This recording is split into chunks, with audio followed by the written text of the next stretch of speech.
जैन साथियों, ये सेशन आप सभी के लिए काफी इंपॉर्टेंट होने वाला है। जैसा कि आप सभी को पता है कि डीपीआई ने सेकंड राउंड काउंसलिंग प्रक्रिया स्टार्ट कर दी है और अब आप एमपीटीआरसी गूगल पर सर्च करेंगे तो ये साइट अब अपडेट हो चुकी है। जैसे ही आप एमपीटीआरसी सर्च करेंगे इस प्रकार का इंटरफेस दिखाई देगा। इसमें हम सबसे पहले देखेंगे प्रोफाइल रजिस्ट्रेशन किस प्रकार करना है, तो यहाँ पर कैंडिडेट साइन अप पर क्लिक करेंगे। उसके बाद इस प्रकार का इंटरफेस दिखाई देगा। यहाँ पर आप अपना पोस्ट सेलेक्ट करेंगे। उच्च माध्यमिक की अभी स्टार्ट हुई है, 6 अक्टूबर से स्टार्ट होगी माध्यमिक की, तो तब आप माध्यमिक सेलेक्ट करेंगे। इसके बाद रोल नंबर एंटर करेंगे, यहाँ डेट ऑफ बर्थ एंटर करेंगे।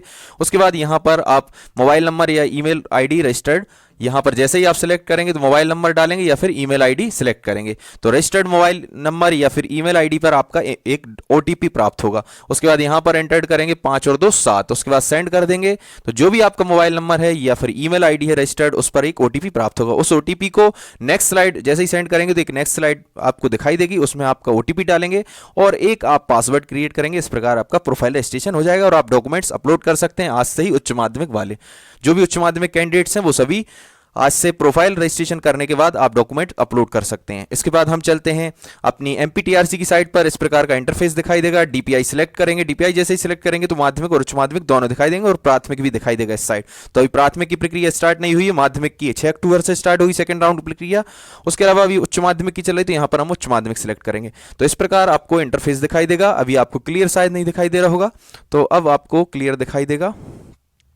तो एमपीटीआरसी की साइट पर जैसे ही जाएंगे आप तो आपको इस तरीके का इंटरफेस दिखाई देगा।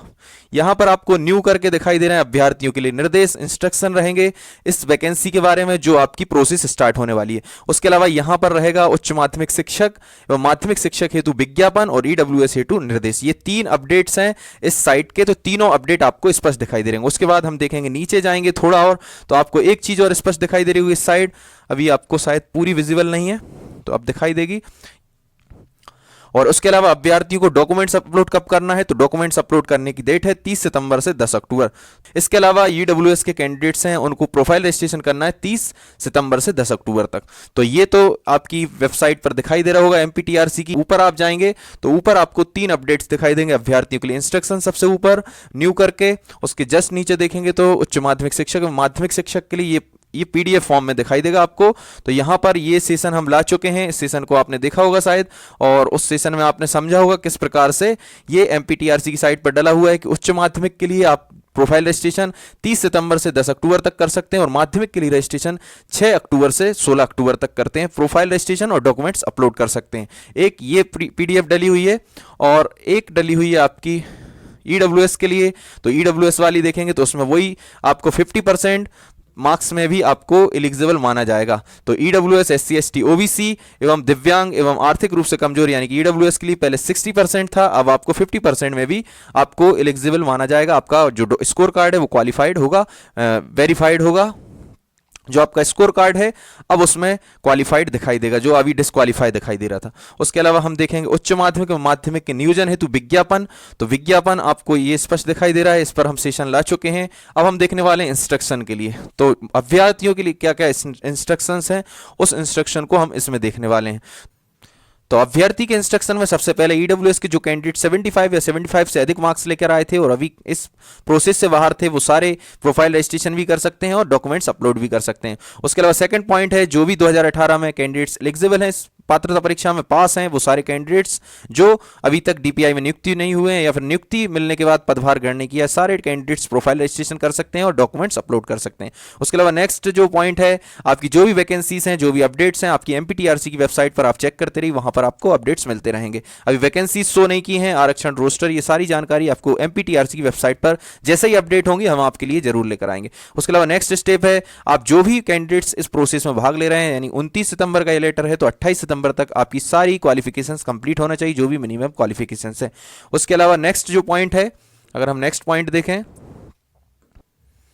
तो आप नेक्स्ट पॉइंट में देखेंगे जो भी कैंडिडेट्स मोबाइल नंबर या फिर ईमेल आईडी चेंज कराना चाहते हैं वो अपने जिला शिक्षक अधिकारी महोदय संपर्क करेंगे आईडी प्रूफ के साथ। के बाद हम देखने वाले हैं कि जो अपलोड करने हैं डॉक्यूमेंट्स वो कौन कौन से डॉक्यूमेंट्स हैं, उन सभी डॉक्यूमेंट्स की लिस्ट देखेंगे। इसके अलावा जो भी कैंडिडेट्स इससे पहले प्रोविजनल सिलेक्शन लिस्ट में थे, खासकर ओबीसी के जिन पर 5 सब्जेक्ट में स्टे लगा हुआ है और 13% होल्ड पे है, वो सारे कैंडिडेट्स फिर से प्रोफाइल रजिस्ट्रेशन करेंगे और फिर से डॉक्यूमेंट्स अपलोड करेंगे। इसके अलावा एमपी जो उच्च न्यायालय, माननीय उच्च न्यायालय, उसके अंतिम आदेश के अनुसार जो कि आपने आपने एक मेरा सेशन देखा होगा, अगर नहीं देखा है तो वो सेशन जरूर देखिएगा। उसमें मैंने बताया कि अब टोटल वैकेंसी का 113% वैकेंसी 113% के हिसाब से सिलेक्शन लिस्ट स्टार्ट होगी, जिसमें 87 होंगी मेन सिलेक्शन या फाइनल सिलेक्शन लिस्ट, और 13% OBC candidates provisional selection list में होंगे, और 13% ही यूआर के कैंडिडेट्स प्रोविजनल सिलेक्शन लिस्ट में होंगे। यानी कि 113% से सिलेक्शन प्रोसेस स्टार्ट होगी, और जब फाइनल मेरिट या अलॉटमेंट लेटर जारी होगा, ज्वाइनिंग लेटर जारी होगा, वो 87 पर होगा, जब तक हाई कोर्ट का डिसीजन या सुप्रीम कोर्ट में जहां भी मामले चल रहे हैं कोर्ट में वो डिसीजन फाइनल ना हो, जितनी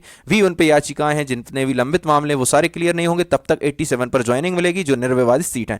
13% यूआर और 13% ओबीसी के प्रोविजनल सिलेक्शन लिस्ट में रहेंगे। जिस दिन भी जिस तरफ कोर्ट का डिसीजन होगा उस तरफ वो वैकेंसीज और वो merit list final merit list में कन्वर्ट हो जाएगी, जो प्रोविजनल सिलेक्शन लिस्ट में थी। तो वो सेशन देखिए, उसमें और अच्छे से हमने समझाया। इसमें भी एक स्लाइड में हम देखेंगे किस तरीके से 113% वैकेंसीज के साथ स्टार्ट होगी प्रोसेस। सारी वैकेंसीज कोई भी हो, मध्य प्रदेश शिक्षक भर्ती, एमपीपीएससी, एमपीपीवी के द्वारा जितनी वैकेंसीज आती हैं, या फिर एमपी ऑनलाइन द्वारा, सारी वैकेंसीज 113% के हिसाब से स्टार्ट होंगी। फाइनल मेरिट लिस्ट 87 के हिसाब से, और जब कोर्ट का डिसीजन आ जाएगा तब वो 13% जो प्रोविजनल में है यूआर या ओबीसी के, वो फिर उसमें चले जाएंगे फाइनल सिलेक्शन लिस्ट में।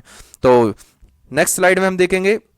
इसके अलावा एक चीज और बहुत इंपॉर्टेंट यहां पर देखने को मिल रही, नोट में लिखा है कि जनजातीय कार्य विभाग अपनी जो भी वैकेंसीज हैं उनकी जानकारी उपलब्ध कराएगा, तो वो वैकेंसीज में इसमें ऐड हो जाएंगे। मतलब कि ये आज से ही काउंसलिंग प्रक्रिया कंबाइंड हो चुकी है, जैसा कि आप सभी मांग कर रहे थे कंबाइंड काउंसलिंग प्रक्रिया होना चाहिए, तो ये काउंसलिंग प्रक्रिया यहां से कंबाइंड स्टार्ट होती है। आप सभी के लिए खुशखबरी है कि अब कंबाइंड प्रोसेस होगी, चाहे वर्ग 1 हो, वर्ग 2 हो, वर्ग 3 हो। तो जनजातीय कार्य विभाग अपनी जो भी वैकेंसीज हैं वो वैकेंसीज शिक्षा विभाग को उपलब्ध कराएगा, तो इसी में कंबाइंड काउंसलिंग प्रक्रिया स्टार्ट हो जाएगी। अब हम नेक्स्ट स्लाइड देखने वाले हैं। तो नेक्स्ट स्लाइड में जो भी आपके डॉक्यूमेंट्स अपलोड करना है वो सारे डॉक्यूमेंट्स की लिस्ट है। अगर आपको सही से नहीं दिखाई दे रहा हो तो अब दिखाई देने लगा होगा। तो सबसे पहले आप देखेंगे कि आपको डेट ऑफ बर्थ के लिए 10th या 12th की मार्कशीट अपलोड करनी है। उसके अलावा जो यूजी आपने, अगर आप सेकंड ग्रेड के कैंडिडेट्स हैं, अगर आप सेकंड ग्रेड में आते हैं तो सेकंड ग्रेड के लिए यूजी आपको अपलोड करनी पड़ेगी, यूजी की तीनों वर्ष की प्रत्येक सेमेस्टर की अंक सूची। उसके अलावा अगर आप फर्स्ट ग्रेड में हैं, उच्च माध्यमिक हैं, तो फिर आपको पीजी की दोनों ईयर की जो भी 4 मार्कशीट हैं, चारों मार्कशीट आपको अपलोड करनी पड़ेंगी। तो जो भी आप लाभ ले रहे हैं, इस भी रिजर्वेशन में आप आते हैं, SC ST EWS OBC की कैंडिडेट्स होंगे तो आपको वो डॉक्यूमेंट्स अपलोड करने होंगे। अगर आप गेस्ट हैं तो गेस्ट का अपलोड करना पड़ेगा, दिव्यांग है तो दिव्यांग का, एक्स सर्विसमैन है तो एक्स सर्विसमैन का। उसके अलावा आपको मध्य प्रदेश के स्थायी निवासी का प्रमाण पत्र भी अपलोड करना होगा। इसके अलावा आपको गेस्ट है तो गेस्ट का करना पड़ेगा। तो इतनी चीजें आपको डॉक्यूमेंट्स अपलोड करना है। इसके अलावा जब आप वेरिफिकेशन में जाएंगे तो कुछ डॉक्यूमेंट्स ऐसे हैं जिनको आपको अपलोड नहीं करना पर वहां पर ले जाना है, जैसे कि पीवी का रिजल्ट जो स्कोर कार्ड है वो लेकर जाना है, आधार कार्ड लेकर जाना है, और जो भी चीज़ें अपडेट होंगी वो सारी अपडेट चीज़ें हम आपको आगे लेकर आते रहेंगे। तो नेक्स्ट स्लाइड हम देखने वाले हैं माध्यमिक शिक्षक के लिए। तो माध्यमिक और उच्च माध्यमिक में सिर्फ इतना डिफरेंस है कि उच्च माध्यमिक के लिए यूजी प्लस डीएड चाहिए, डीएलएड चाहिए या फिर बीएड चाहिए। तो डीएड, डीएलएड, बीएड और यूजी करेंगे। और अगर फर्स्ट ग्रेड में आते हैं उच्च माध्यमिक में तो उच्च माध्यमिक में पीजी करना जरूरी है, पीजी के साथ बीएड की मार्कशीट जरूरी है। तो अगर आप फर्स्ट ग्रेड यानी उच्च माध्यमिक में है तो पीजी के साथ साथ आपको बीएड भी अपलोड करना होगा। और अगर आप माध्यमिक शिक्षक हैं तो माध्यमिक में सारे डॉक्यूमेंट्स वही रहेंगे, उसके साथ साथ आपको यूजी की मार्कशीट तक करना होगा, और यूजी के साथ डीएड, डीएलएड, बीएड, बीएलएड जो भी आपकी एजुकेशन क्वालिफिकेशंस है। तो आई होप ये चीज़ें आपको सारी क्लियर हुई होंगी। अगर फिर भी क्लियर नहीं होती तो आप कमेंट बॉक्स में कमेंट्स करिए और हमारे व्हाट्सअप ग्रुप से जुड़ जाइए, जो आपके डिस्क्रिप्शन लिंक में आपको प्राप्त होगा। व्हाट्सअप ग्रुप और एक टेलीग्राम ग्रुप, वहाँ पर जो भी आपके डाउट्स हैं वो डाउट्स रखिए ताकि हम नेक्स्ट सेशन में उनको लेकर आ सकें। तो ये सारी चीज़ें आपने देखी, अभ्यर्थी के लिए जो भी दिशा निर्देश थे वो इस सेशन में हमने देखा। इसके बाद हम देखने वाले हैं जो 100% सीट्स हैं उसमें 113% पर कैसे सिलेक्शन प्रोसेस स्टार्ट होगी।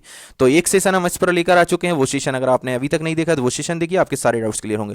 उसके अलावा आप यहाँ पर देखिए 87% मेन सिलेक्शन लिस्ट या फाइनल सिलेक्शन लिस्ट होगी। मतलब कि टोटल 100 में से जो निर्विवाद सीट हैं 87, वो 87 पर फाइनल सिलेक्शन मान लीजिए, या फिर इसको मुख्य चयन सूची बोल रहे हैं तो आप मेन लिस्ट या फिर फाइनल सिलेक्शन लिस्ट बोल सकते हैं। 13% पर जो ओबीसी की विवादित सीट है उस पर 13% कैंडिडेट्स को प्रोविजनल सिलेक्शन लिस्ट में रखा जाएगा, और यूआर को भी 13% प्रोविजनल सिलेक्शन लिस्ट में रखा जाएगा। इस प्रकार जो प्रोसेस स्टार्ट होगी, कोई सी भी वैकेंसी हो, मध्य प्रदेश शिक्षक भर्ती हो, चाहे आरक्षक भर्ती हो, चाहे सब इंस्पेक्टर, पटवारी, कोई भी वैकेंसी हो, एमपीपीवी द्वारा आई हो, एमपी ऑनलाइन के द्वारा या फिर एमपीपीएससी के द्वारा, सारी वैकेंसी का प्रोसेस यही रहने वाला है।